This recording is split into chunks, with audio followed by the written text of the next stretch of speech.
O. Zakopne.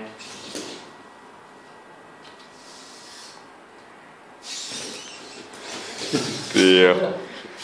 Čiže ten snímač viete využiť na hocičo, aby ste vedeli rýchlo uriadiť tie motory. Ak sa zaujímate o to, tak majú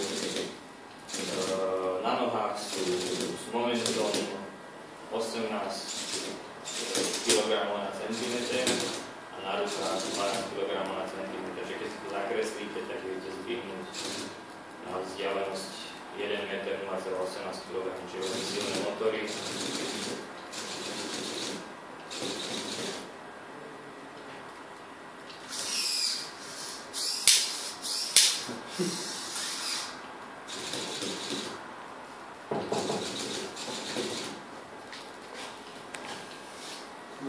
Čiže viete rôzne polohy tomu nadezvývať a tak, aby ten robot sa cítil stabilný.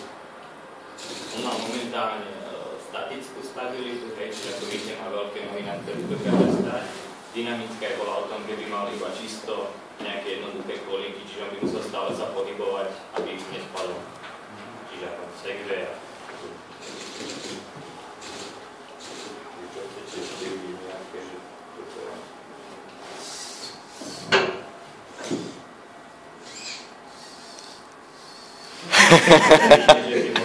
Dostatočne silno na to, aby ten robot niekedy aj vyskočil a podobne.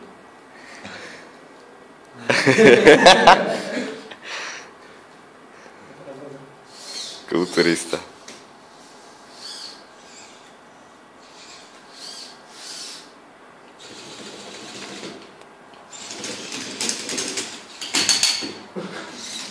Teraz keď si ho chytíte na tie kolónne kruhy, tak tam vidíte, ako stojí.